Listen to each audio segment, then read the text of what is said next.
Barry Schwartz, welcome to the show. Thanks. So your book you wrote along with Kenneth Sharp a few years ago is called Practical Wisdom, and it's about how to confront problems or how to solve problems or make decisions. We'll get into exactly what practical wisdom is in a bit. But before we do that, let's talk about how people, societies, particularly modern bureaucratic societies, how do we go about solving problems and making improvements? And how come sometimes these tools that we use don't work?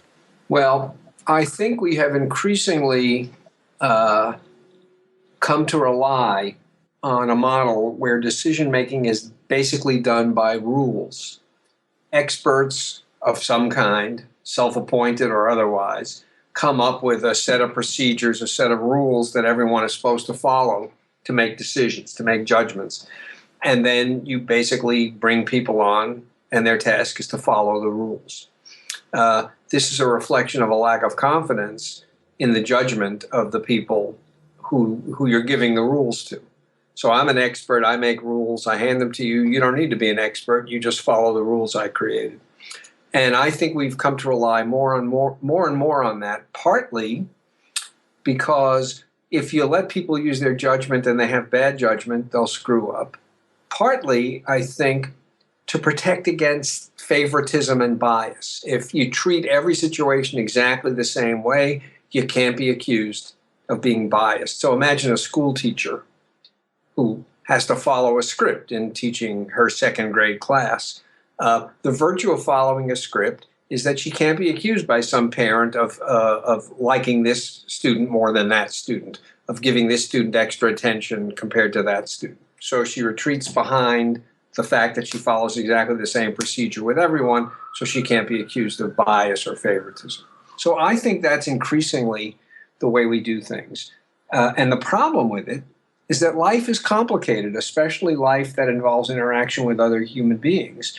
And there really is no one-size-fits-all set of rules or procedures that works. So what happens when you follow rules is that you kind of get the mediocre solution to every problem, never the best solution. It's an insurance policy against a disaster in case you use your judgment and your judgment is bad, but it also pretty much guarantees that you'll never get it exactly right. And I really think that that's a pity.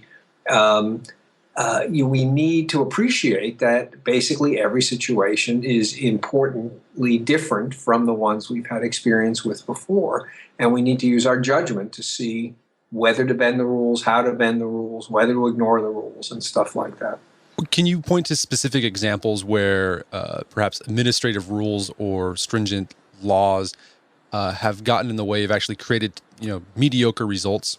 Well, I mean, I think we're now seeing this played out a lot in the press. The draconian policies we have for incarcerating nonviolent criminals, typically drug offenses, was a disaster. Everybody, you have a certain amount of weight and you have to go to jail for a certain amount of time. And if it's your third offense, they basically lock you up and they throw away the key.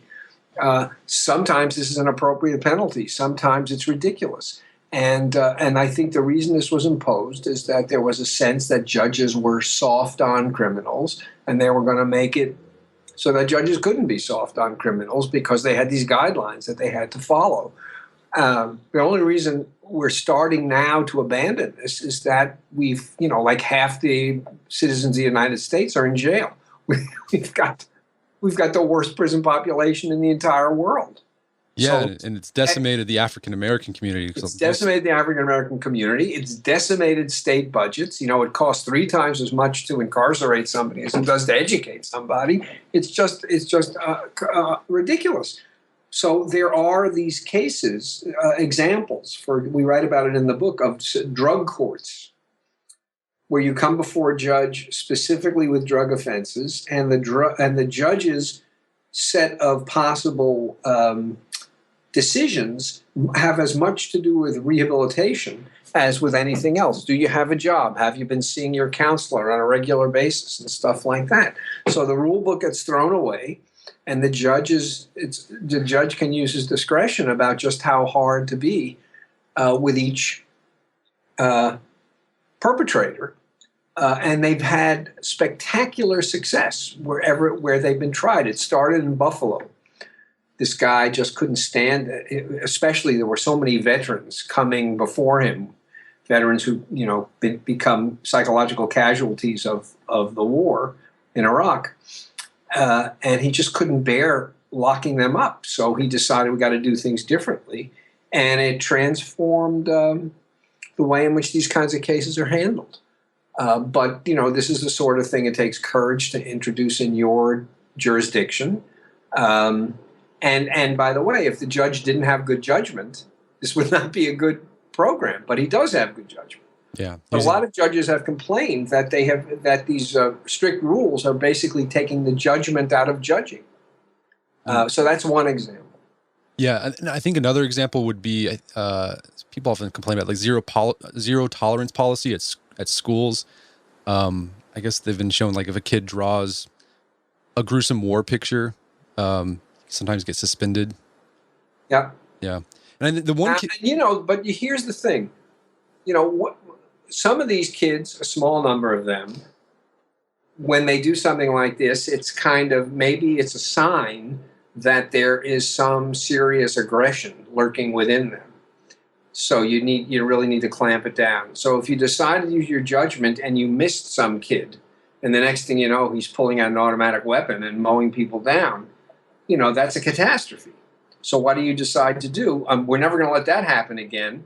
And you impose more rules to make sure you catch every potential, serial killer. And you may catch every potential serial killer, but 999 out of 1,000 kids who are doing these horrific drawings are never going to be serial killers. Yeah. And I think there's one case that you brought up I thought was sort of funny, but also really sad, is about the dad who gave his kid Mike's Hard Lemonade at a ballpark. Can you tell that story? Well, yeah. I read this actually in the New York Times. This guy was a professor at the University of Michigan, and he took his, I think, 7 or 8 year old boy to a Detroit Tiger baseball game, and the kid wanted lemonade. So Dad went up and got it, and the only lemonade they had was Mike's Hard Lemonade, and his father had no idea what hard lemonade was. So the kid is drinking it out of the container, and a security guard sees it and immediately calls the police and an ambulance. They rush the kid to the hospital. He's fine. They're all set to release the kid to his dad, and the police won't let them. And they put the kid in a foster home. And they made the dad come before a magistrate because this was an example of child abuse. Or child neglect. The judge, when he made this decision, said, I hate to do it, but we have to follow procedure. The cops, when they brought him to the judge, said, we hate to do it, but we have to follow procedure. Finally, they let the kid go home, but only if the dad leaves the house and checks into a hotel for 2 weeks, protecting the child from his father. We hate to do it, but we have to follow procedure. It was ludicrous. And everyone knew it was ludicrous even as they were doing it. I mean, eventually, 2 weeks of disruption of a family and everything ended up okay. But the process that got you there was just was a preposterous example of the over-application of rules. Yeah, I mean, it sounded like something from like a Camus novel. I mean, it was just bizarre. Everyone knew it was bizarre. And the weird thing about it is that everyone involved knew it was bizarre, even as they kept on doing it. Wow. Okay. They all knew that the rules did not apply, were not meant to apply to a case like this, but they followed the rules nonetheless. They had to do it. When I talk about this, when I give talks about this topic, I point out to people it's easy to snicker. But, in Philadelphia, where I live, once every couple of years, there's a story that appears in the newspaper about this kid who has been unbelievably neglected. 14 years old, weighs 75 pounds. And somehow the family was on the radar of the social welfare organizations. And nonetheless, these case officers had allowed this abuse to persist. And, so there's a lot of hand-wringing and a commitment that we can never let this happen again. So there are cases where people in positions of authority have extremely bad judgment or indifference And because there aren't strict rules for them to follow, they don't do their jobs and bad things happen. But the solution to that is not more rules. The solution to that is better people as case officers. Okay, so the solution to that, is developing what Aristotle called phronesis, Right. but it's translated as practical wisdom. Correct. In a nutshell, what is phronesis or practical wisdom? Well, it's not so easy to say what it is in a nutshell. What he thought it was is the ability to do the right thing in the right way at the right time for the right reason. And the important point is that he was contrasting his understanding of wisdom with his teacher Plato's. Plato was interested in wisdom also, but for Plato, it was abstract. So, wise people had these great thoughts about universal generalities of the world and human beings. And Aristotle was much less interested in that than he was in how we go about making our practical day-to-day decisions. And whereas Plato was looking for abstract universals, Aristotle was interested in the particularities. So what some people say is he thought there was priority to the particular. Every situation is different. Every person is different. People who have had experience dealing with certain kinds of situations learn how to read the situation. They're perceptive. They can empathize with the people they're dealing with, and they find the right step to take, the right solution to this particular problem without regard to what the universal generalization is, of which this is an instance. So it was really rooted in the practical. Aristotle was a careful observer of the tradespeople in ancient Greece and marveled at their ability to find practical solutions to particular problems. And he thought the same sort of thing, was needed when the problems you faced involved human beings rather than building materials, say. So, I love that analogy that Aristotle made, that becoming a good person, living a flourishing life, is you sort of have to become a craftsman in a lot of ways. But how does phronesis tie in with his virtue ethics? Like, how does Aristotle's conception of ethics or virtue guide how you use practical wisdom as a tool? Well, that's a great question. And Ken Sharp and I make a point of suggesting that he thought that practical wisdom was in some ways the master virtue. You're right. Aristotle was a virtue theorist, which meant that moral people are not people who follow moral rules. There are people who have virtues, courage, humility, honesty, and stuff like that. And to be a virtuous person is to be a moral person is to have these virtues. But also, famously, Aristotle thought that courage is a virtue, but you can have too much courage. Honesty is a virtue, but you can have too much honesty. So the trick is to have the right amount of courage. When somebody has too much courage, we call it recklessness. When somebody has too little courage, we call it cowardice. So you need to find what Aristotle called the mean, which is just the right amount of courage. What helps you do that? Wisdom is what helps you find the mean. In addition, sometimes virtues conflict. Kindness is a virtue. Honesty is a virtue. So what do you do when your friend, we actually use this particular example in a class that we teach. Your friend calls you to come over and take a look at her before she goes to this fancy wedding. She's all dressed up, and you go, and she opens the door, and she does a little pirouette and says, "How do I look?" And you think, "Not so good." And the question is, what do you tell her? And when we give this example to students, their immediate reaction is tell the truth. Friendship is based on honesty. If you can't count on your friends to be honest, they're not your friends. But the more we unpack it, the more they come to see that maybe that's not the right thing to do.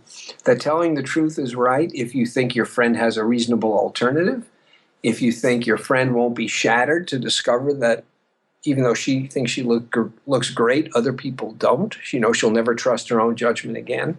So sometimes what you need to do is tell the noble lie. And knowing when to tell the truth and when to tell a lie requires that you know your friend and know your friend extremely well. So wisdom is what enables us to resolve conflicts between virtues and find the mean amount of any particular virtue. So we regard it as the master virtue. So how do you go about developing that wisdom? Because there's a lot going on when you're making that decision. So you were calculating how your friend would respond. What is in this situation, like how do you figure out or develop that ability to know what the right thing to do is, the right time for the right reason, the right place? Well, that's another great question, and there's a sense in which this could take you a day to figure out how to answer your friend. You sit down, you create a spreadsheet with all the factors. How much confidence does she have? What's her wardrobe look like? Blah, blah, blah. And she says, how do I look? And you say, well, give me a day and I'll let you know. Obviously, that's not going to fly. So you're going to have to come up with an answer, and you're going to have to come up with an answer quickly. And one of the interesting developments in modern cognitive psychology is the sort of model, kind of computational models of mind, where we build up with experience these networks of associations that enable us to come to conclusions extremely quickly and intuitively, although we don't necessarily know how we reach them. So what we suggest in the book is that the way you get to make these judgments right is by practice.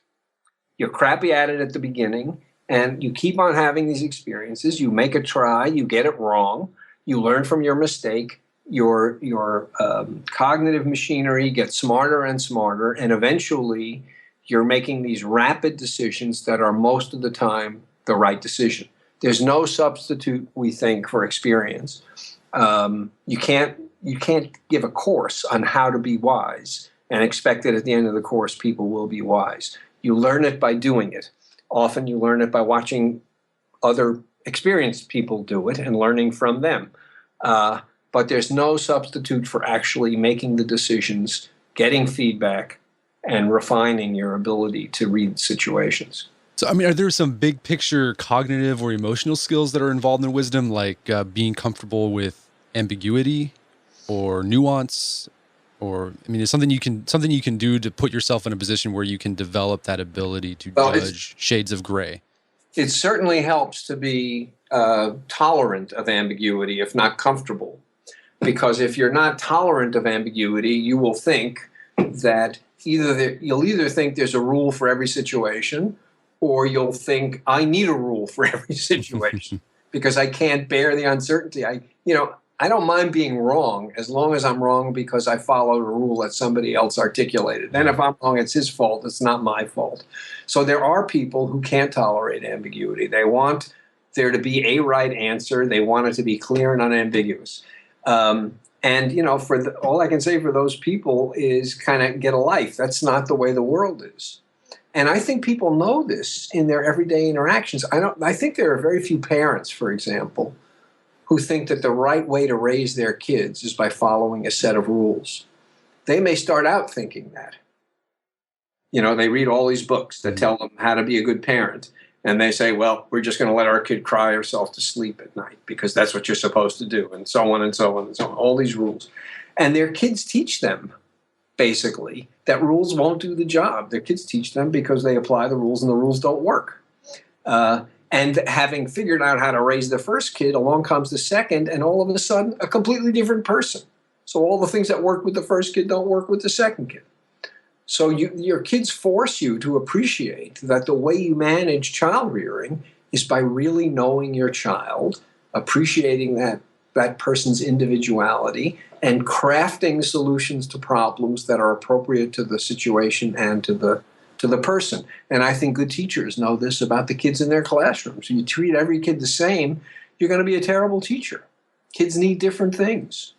And your job is to figure out what each kid needs and then find a way to provide it, insofar as that's possible. So I think experience teaches us the limits of rules, but at the same time, when we're in sort of official situations, we want to be able to fall back on rules because it takes the pressure off us. Yeah, the comment about how every kid is different, and good teachers know this. There's been a lot of commentary and comments from teachers lately about some of the top-down standards that states are putting on teachers. and it's sort of hamstringing teachers. Like they want to be a good teacher, but they can't because they get their students ready for this test. No, it's exactly. Now, there are two things going on there. One of them is this focus on the test as the measure of all things. And, there's been enough ink spilled on that. I don't need to belabor the point. But even aside from that, by giving teachers scripts to follow, they are de-skilling teaching. And that's going to have two effects. It's going to prevent teachers from developing wisdom, because the way you get wisdom is by varying what you do and learning from your mistakes. If all you're doing is following a script, you're not going to be any better a teacher after 30 years as you were the day you started. Or it's going to drive wise teachers out of teaching. I came into teaching full of ambition to stimulate and excite young minds and find a way into the heart and mind of every single second grader. They won't let me do that. The hell, I'll find another occupation.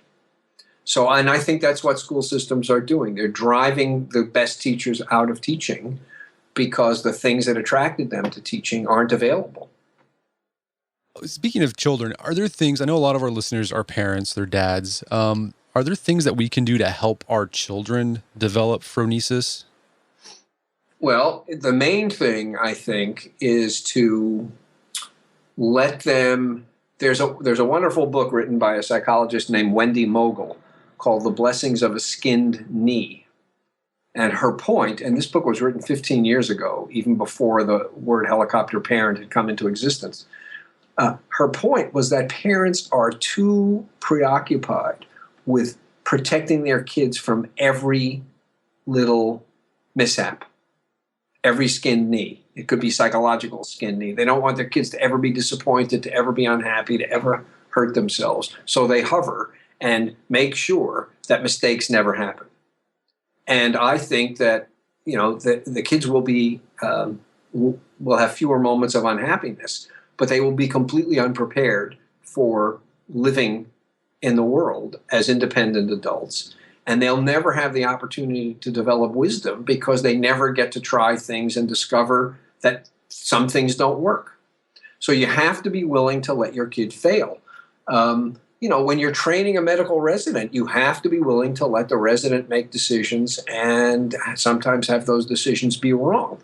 It's just that, in life and death situations, the doctor is hovering so that after the resident has made the mistake, the doctor corrects it before we have a dead patient. So, skinned knees are a blessing. Drowned kids are not a blessing.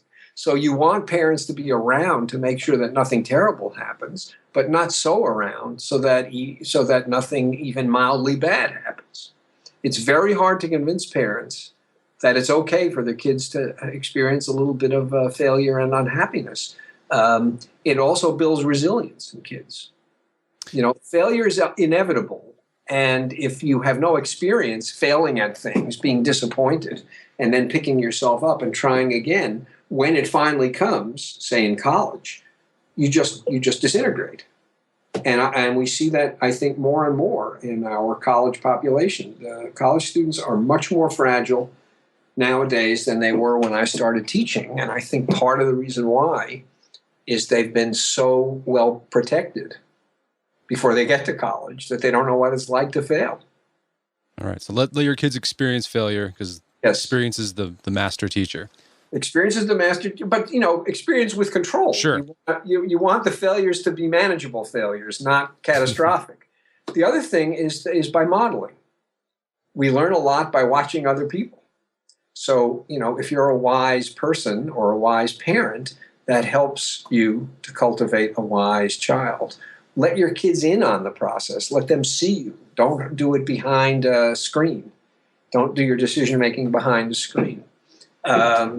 Talk to them about the process you went through in deciding how to handle the situation. And that may help also. But it's a long, bumpy road. And you just have to be willing to occasionally experience failure yourself as a parent, I would say. Yeah, for sure. Don't beat yourself up. Are there any, you mentioned we're giving judges more discretion now with the drug cases. Are there any other examples where you're seeing practical wisdom making a comeback into institutions? We saw examples that were kind of outlier examples. There's a program for training medical students that's affiliated with Harvard, where instead of doing the usual third and fourth year rotations from one specialty to another, the third year med students get a panel of patients and they see those patients all year. Whatever problem the patients have, they come in and the students deal with them with experienced physicians looking over their shoulders. And so what that does is it encourages doctors in training to appreciate that they're not treating organ systems, they're treating people. Because they've seen this person again and again, and they know this person doesn't have just the problem that they're bringing in today, but the problems that they brought in a week or a month ago. And they know something about the person's family situation and what kind of a recommendation is a feasible recommendation for this patient to be able to follow. The students love it. They turn into spectacular doctors, but this has not spread. This is a wonderful little anomaly. And it may be that it doesn't spread because it's too expensive, or it's more expensive to do the educating this way. There are in law schools, the part of law school that most law students like the best is something called the legal clinic, which is where you actually, people from the community come in with their problems with a landlord, with an employer, mundane problems or not so mundane problems. And you get training in the law by helping real people solve real problems. Students love it. Faculty are sort of contemptuous of it. It's not academic enough. So the legal clinic is usually taught by somebody who's not a regular member of the law school faculty, some practicing lawyer who once a week comes in and runs the clinic.